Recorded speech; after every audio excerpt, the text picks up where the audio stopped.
ఎవరైతే ఎద్దు ఏనాలు కూడా బలిస్తారు. అవి బలిచ్చేవి ఏం సచ్చింటాయా బతికింటాయా? రాణిలో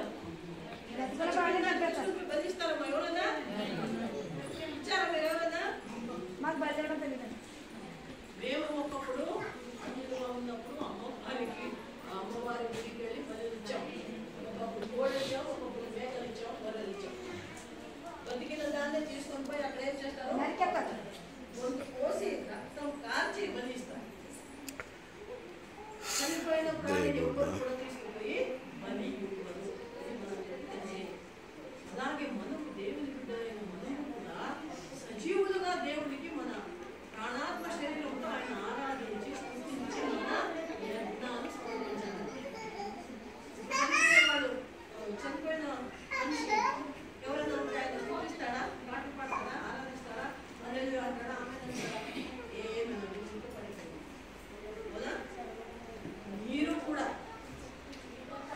దేవుణ్ణి ఎల్లప్పుడూ స్తుతించేవారు, ఆరాధించేవారై ఉంటే మీరు సజీవులుగా ఉంటారు. లేకపోతే చనిపోయిన శవమే, డెడ్ బాడీనే. దేవుడు మన బాడీ నడుపుతున్నాడమ్మా, డెడ్ బాడీని కాదు. మన బాడీ, మన శరీరం, ప్రాణాత్మ శరీరాలతో మనకు దేవుణ్ణి ఆరాధించాలా అని దేవుని ఇష్టం. ఎందుకంటే ఆయన మనం సృష్టించాడు. ఆయన మనం ఎందుకు సృష్టించాడంటే ఆయన్ను సృష్టించి కొనయాడాలా అని. 103 కీర్తన 1 వచనం చదువుతామా?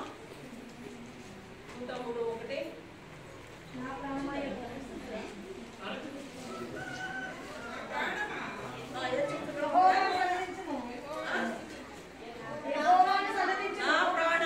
యెహోవాను సంతుతించు.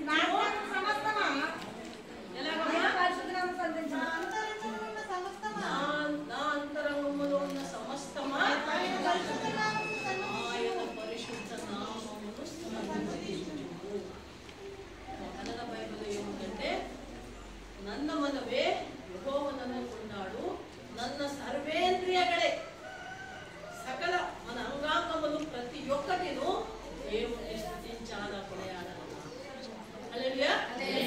ప్రతి ఒక్క అంగము, మా దేహంలో ఉన్న ప్రతి అంగాంగములు, ప్రతి ఇంద్రియాలు, ప్రతి ఏమంటాం మనం, పంచేంద్రియాలు అంటాం.